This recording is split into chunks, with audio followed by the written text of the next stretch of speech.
Нихао, дорогие друзья! Приветствуем вас на нашем канале. Сегодня в нашем китайском меню флагманский кроссовер Jetour X95. Вы когда-нибудь заказывали еду в китайском ресторане? Читали, сколько вариантов одного блюда может быть? Так и с этой моделью. Машина одна, но на предварительном смотре представили аж 6 модификаций. Но разберем мы с вами основную комплектацию и попутно зацепим интересные варианты. В общем, банзай, ванзай и кудасай.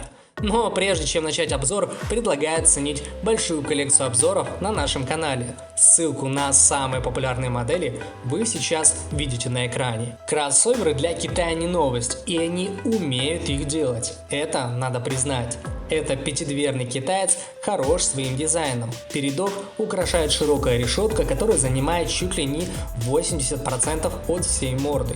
По бокам расположились фары из 3 мощных светодиодов в каждой форме перевернутой семерки. Там же интегрированы и поворотники. А чуть ниже базируются мощные противотуманки. Номер располагается под самой решеткой, что не особо удобно для визуального осмотра машины. Но это простительно, не все китайцы высокого роста. Боковины без изысков, как ни странно, ни декора, ни вставок, но присутствует декоративное углубление ближе внизу. Филейная, то есть задняя часть, у нас здесь тоже без изысков. Довольно стандартная крышка багажника, она же дверка. На ней расположились и стопорные фонари, и габаритки, и номер, и название модели, и маркировка. В общем, вся китайская семья на одной дверке. Поверх нее идет аэродинамика с дополнительным стопорным индикатором.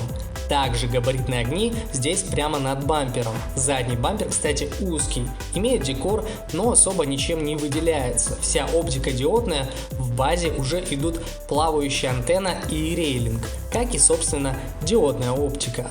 Длина 4875 мм, ширина 1925 мм, высота 1780 мм, колесная база 2855 мм, клиренс 210 мм, диаметр колес 18 либо 20 дюймов. Неплохо для такой компактности. Глянем в интерьер Jetour. А внутри нас ждет просторный салон со своим блэкджеком и китайцами. Приборка и мультимедиа составляет 2 буквально спаянных экрана по 12 дюймов. Однако тачскрины у каждого из них свои. Над приборной панелью расположился мультируль. Ниже от мультимедийного экрана идут воздуховоды, а еще ниже еще один экран. Здесь и климат-контроль, и регулировка всех салонных плюшек. Нажал кнопку, подогрел жопку. Интерьер преимущественно отделан пластиком. Салон может быть на 2 или 3 ряда. Селектор выполнен в форме рычага, также есть поворотный переключатель. Кстати, задние сиденья здесь складываются, образуя при этом вполне ровную поверхность. Так что если ваш доктор посоветует вам спать в позе эмбриона, вы можете ночевать прямо в машине. Есть контурная подсветка салона и запуск двигателя без ключа, круиз-контроль, круговой обзор и прочие блага поднебесной. Функционал как бы говорит: юзай меня полностью. Но теперь к силовым показателям. Двигателя предусмотрено 2 и оба турбочетверки. 1,5-литровый на 186 лошадей и 230 ньютон-метр, а также 1,6-литровый на 197 лошадок и 290 ньютон-метр крутящего момента.